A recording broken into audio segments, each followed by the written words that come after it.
His mind part 50. ദീർഘനേരത്തെ ശാന്തമായ ഉറക്കിന് ശേഷം പതിയെ കണ്ണുകൾ ചിമ്മി തുറന്നുകൊണ്ട് എഴുന്നേറ്റ സാറ ചുറ്റിലും നോക്കിയപ്പോൾ അവിടെങ്ങും ആദിയെ കാണാതെ വന്നതും പിടഞ്ഞുകൊണ്ട് എഴുന്നേറ്റു. വേഗം തന്നെ വാഷ്റൂമിൽ കയറി ഒന്ന് മുഖമൊക്കെ കഴുകിയ ശേഷം അവൾ പതിയെ ഡോറിനരികിലേക്ക് നടക്കുമ്പോഴാണ് ഡോർ തുറന്ന് ആദി അകത്തേക്ക് വരുന്നത് കണ്ടത്. എന്താ ഏഞ്ചൽ, അധികം എഴുന്നേറ്റ് നടക്കരുത് എന്ന് ഡോക്ടർ പറഞ്ഞതല്ലേ? എന്തെങ്കിലും ആവശ്യമുണ്ടെങ്കിൽ എന്നെ വിളിച്ചൂടായിരുന്നോ? അത്യധികം കെയറിങ്ങോടെയുള്ള അവൻ്റെ സംസാരം അവളുടെ കണ്ണും മനസ്സും ഒരുപോലെ നിറയ്ക്കുന്നുണ്ടായിരുന്നു.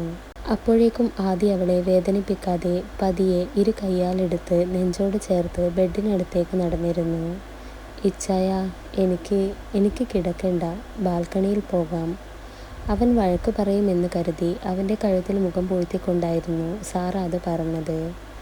അപ്പോൾ അവൾ പറഞ്ഞത് കേട്ടപ്പോൾ ആദ്യം ഒന്നും മിണ്ടാതെ തലയാട്ടിക്കൊണ്ട് അവളെയും എടുത്ത് ബാൽക്കണി ഡോർ തുറന്ന് അവിടേക്ക് നടന്നു.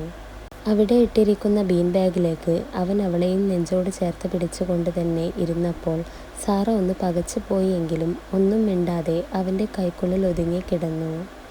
ഇപ്പോൾ വേദന ഉണ്ടോ ഏഞ്ചൽ? എന്തെങ്കിലും ബുദ്ധിമുട്ടുണ്ടെങ്കിൽ പറയണേ. അവളുടെ നെറുകയിൽ അതരം അമർത്തിക്കൊണ്ട് ആദി വീണ്ടും ഓർമ്മിപ്പിച്ചു. ഈ നെഞ്ചോരം ഞാൻ എന്നും സുരക്ഷിതയായിരിക്കും ഇച്ചായ. അതിലെനിക്കൊരു പേടിയുമില്ല. എന്നും ഇച്ചായൻ്റെ കൂടെ ജീവിച്ചാൽ മാത്രം മതി എനിക്ക്. സ്വയം മനസ്സിൽ പറഞ്ഞുകൊണ്ടവൾ അവൻ്റെ ഷർട്ടിന് വിടവിലൂടെ കാണുന്ന രോമം നിറഞ്ഞ നെഞ്ചിലേക്ക്, അവിടെ പച്ചകുത്തിയിരിക്കുന്നതിലേക്ക് മുഖം അമർത്തി ചുംബിച്ചപ്പോൾ ആ നിമിഷം ആദിയുടെ കരങ്ങൾ അവളുടെ ഇടുപ്പിൽ മുറുകിയിരുന്നു. പിന്നെ കുറച്ചു നേരത്തേക്ക് ഇരുവരും നിശബ്ദമായിരുന്നു. പലവിധ കാരണങ്ങളിലും ചിന്തകളിലുമായിരുന്നു ഇരുവരും. ഏഞ്ചൽ, ഇവിടെ വന്നിട്ട് ഇത്രയും ദിവസമായിട്ടും നീ എന്നെ പറ്റിയോ എൻ്റെ ജീവിതത്തെ പറ്റിയോ ഇവിടെ ഉള്ളവരെ പറ്റിയോ ഒന്നും ചോദിക്കാത്തതെന്താ? തൻ്റെ മനസ്സിലുള്ള ചോദ്യം അങ്ങനെ തന്നെ അവൻ അവളോട് തുറന്നു ചോദിച്ചപ്പോൾ ആയിരുന്നു സാറയും അതിനെപ്പറ്റി ഓർത്തത്. ഇതുവരെയും ആ കാര്യത്തെപ്പറ്റി ഒന്ന് ആലോചിച്ചു പോലുമില്ല. തനിക്കെല്ലാം ഇച്ചായൻ മാത്രമായിരുന്നല്ലോ. അപ്പോൾ പിന്നെ ഇച്ചായൻ കൂടെ ഉള്ളപ്പോൾ വേറെ എന്ത് ചിന്തിക്കാനാണ്? അത് പിന്നെ ഞാൻ ഇച്ചായനൊന്നും പറഞ്ഞില്ലല്ലോ, അതുകൊണ്ട്. അവൻ്റെ ചോദ്യവും നോട്ടവുമൊക്കെ ആയപ്പോൾ വിക്കിക്കൊണ്ടവൾ എങ്ങനെയൊക്കെയോ പറഞ്ഞു. നിനക്കറിയണ്ടേ എൻ്റെ ജീവിതം എന്താണെന്നും ഇങ്ങനെയൊക്കെ ആയിത്തീരാനുള്ള കാരണം എന്താണെന്നുമൊക്കെ? ഒരു ദീർഘനിശ്വാസത്തോടെ ആദി ചോദിച്ചപ്പോൾ അവൾ ഒന്ന് തലയാട്ടിക്കൊണ്ട് അവൻ്റെ നെഞ്ചിലേക്ക് പതുങ്ങിക്കിടന്നു. അപ്പോൾ അവൻ സാറയുടെ മുഖം ഒരു കൈയാൽ പതിയെ പിടിച്ചുയർത്തിക്കൊണ്ട് അവളുടെ അധരങ്ങളിൽ ഒന്ന് അമർത്തി ചുംബിച്ച ശേഷം പറഞ്ഞു തുടങ്ങി അവൻ്റെ ജീവിതം. നീലേശ്വരം തറവാട്ടിൽ ഊർമിളാദേവിയും ഭർത്താവ് ദേവനും മകൻ ആദിശേഷനും സന്തോഷത്തോടെ ജീവിച്ചിരുന്ന കാലം. അച്ഛനും മകനും പോലെയല്ല, ഉറ്റ സുഹൃത്തുക്കളെ പോലെയായിരുന്നു ദേവനും ആദിയും. അതുകൊണ്ട് തന്നെ അവർക്കിടയിൽ രഹസ്യങ്ങളൊന്നും തന്നെ ഇല്ലായിരുന്നു. ദേവിയും അതുപോലെയായിരുന്നു. എല്ലാം കൊണ്ടും സന്തോഷം നിറഞ്ഞ ജീവിതം.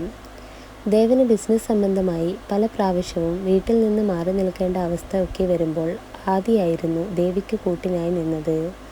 അങ്ങനെയിരിക്കെ അപ്രതീക്ഷിതമായി അവരുടെ ജീവിതത്തിൽ വിലങ്ങുതടി പോലെ കടന്നു വന്നതാണ് രഘുരാമനും ഭാര്യ രമയും ഒരേ ഒരു മകൻ ജിത്തുവും. കടങ്കേറി നശിച്ച അവരുടെ കൂടെ കൂട്ടി തങ്ങളുടെ ബിസിനസ്സിൻ്റെ ഒരു ഭാഗം കൊടുത്തതും അവരെ കൂടെ തന്നെ നിർത്തിച്ചതുമൊക്കെ ദേവനായിരുന്നു. പക്ഷേ വന്നു കയറിയത് മുതൽ ജിത്തുവിന് ആദിയോട് വല്ലാത്തൊരു തരം ദേഷ്യമായിരുന്നു.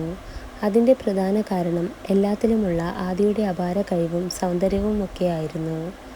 എന്നിരുന്നാലും ജിത്തു ഓരോ പ്രശ്നവും ഉണ്ടാക്കി വരുമ്പോൾ ദേവിയെയും രമയെയും ഓർത്ത് ആദി പരമാവധി ഒഴിഞ്ഞു നിൽക്കാറായിരുന്നു പതിവ്.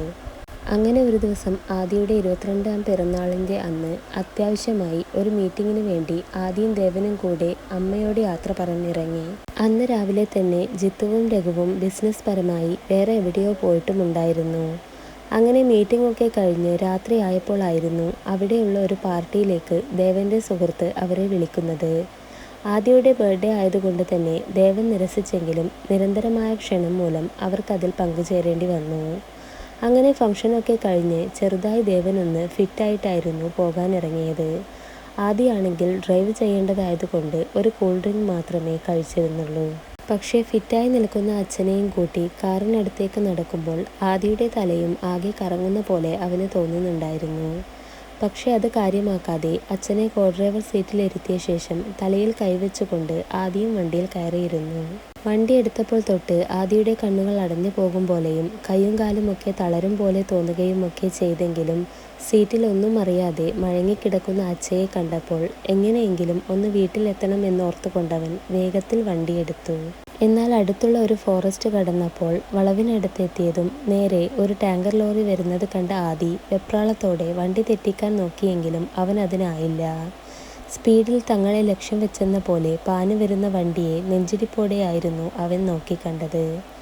അപ്പോഴേക്കും വലിയൊരു ശബ്ദത്തോടെ അവരുടെ കാറിനെ ആ വണ്ടി ഇടിച്ചു തെറിപ്പിച്ചിരുന്നു.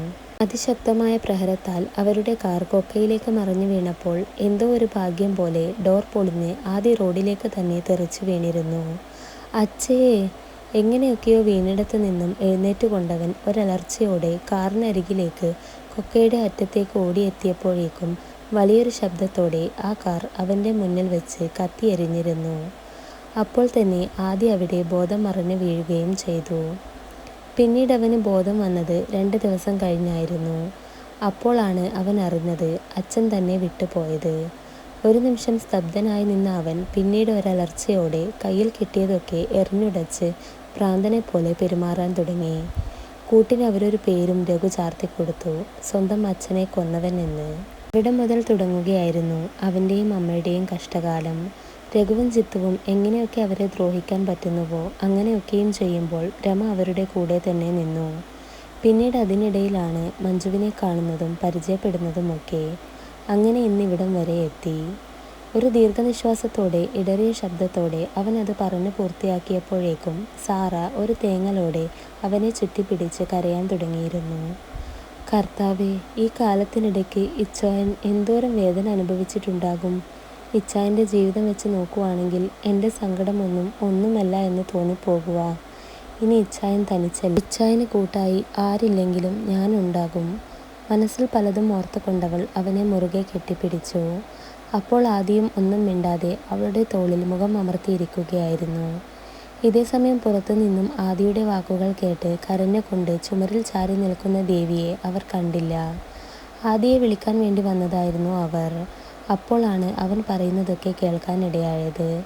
പഴയ കാര്യങ്ങൾ ഓരോന്നും ഒരു ചിത്രം പോലെ അവരുടെ മനസ്സിലേക്ക് ഓടിയെത്താൻ തുടങ്ങിയപ്പോൾ അവർ സാരിത്തുമ്പ് കൊണ്ട് വായ പൊത്തിപ്പിടിച്ച് പുറത്തേക്ക് ഓടി.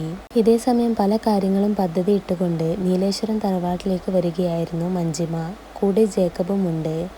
ദേ, അവിടെ എത്താനായി. ഞാൻ പറഞ്ഞ പോലെ തന്നെ അവിടെ ചെന്ന് അഭിനയിക്കണം, കേട്ടല്ലോ? ആർക്കും ഒരു സംശയവും തോന്നാൻ പാടില്ല. അങ്ങനെയാണെങ്കിൽ നമ്മുടെ പ്ലാൻ ഒക്കെ പൊളിയും. മഞ്ജിമ അയാളെ നോക്കി പറഞ്ഞപ്പോൾ ജേക്കബ് ഒന്ന് തലയാട്ടിക്കൊണ്ട് പുറത്തേക്ക് നോക്കി. അയാളുടെ മനസ്സിൽ നിറയെ കുറേ കാലങ്ങൾക്ക് ശേഷം സാറയെ കാണാൻ പോകുന്നതിലുള്ള സന്തോഷമായിരുന്നു. അങ്ങനെ ഒടുവിൽ നീ എൻ്റെ കയ്യിൽ തന്നെ എത്താൻ പോകുന്നു സാറാ.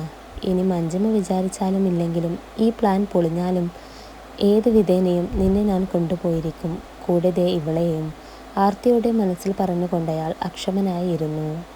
അങ്ങനെ കുറച്ചുനേരത്തെ യാത്രയ്ക്ക് ശേഷം മഞ്ജിമയുടെ കാർ നീലേശ്വരം കടന്ന് അകത്തേക്ക് കൊണ്ടുവന്ന് നിർത്തിയപ്പോൾ തന്നെ കാണുന്നത് ഉമ്മറത്തെ സിറ്റൗട്ടിലിരുന്ന് ഓരോന്നും സംസാരിക്കുന്ന ജിത്തുവിനെയും രഘുവിനെയുമാണ്. അവരെ കണ്ടപ്പോൾ അവൾ പിന്നിൽ കിടക്കുന്ന മുടികൾ ഒട്ടാകെ എടുത്തു മുന്നിലേക്ക് അടികൊണ്ട കവിൾ മറയും വിധത്തിലിട്ട ശേഷം ജേക്കബിനെ നോക്കി കണ്ണ് കാണിച്ച ശേഷം അവൾ പേടി അഭിനയിച്ചുകൊണ്ട് പുറത്തേക്കിറങ്ങി. അപ്പോൾ തന്നെ അവൾക്കൊപ്പം ജേക്കബും ഇറങ്ങി അഭിനയം തുടങ്ങിയിരുന്നു. പേടിച്ചു നിൽക്കുന്ന മഞ്ജിമയുടെ മുടിക്കുത്തിൽ പിടിച്ചുകൊണ്ട് അയാൾ അകത്തേക്ക് നോക്കി അലറി വിളിച്ചു, എടാ ആദിശേഷ, ഇറങ്ങി വാടാ ഇവിടെ. അവളെ, ആ സാറയെ കൊണ്ടുപോകാനാണ് ഞാൻ വന്നത്. മഞ്ജിമയെ പിടിച്ചു വലിച്ചുകൊണ്ട് അയാൾ അലറിക്കൊണ്ട് പറഞ്ഞപ്പോൾ അകത്തു നിന്നും ആദി ഇറങ്ങി വന്നു. എന്നാൽ ആ സമയം ആദിക്ക് പിറകിൽ സാറയ്ക്കായി ആർത്തിയോടെ കണ്ണുകൾ പായിച്ചു നിൽക്കുകയായിരുന്നു ജേക്കബ്. ആദിയാണെങ്കിൽ വന്നതാരാണെന്ന് മനസ്സിലാവാതെ നോക്കി നിൽക്കുകയായിരുന്നു.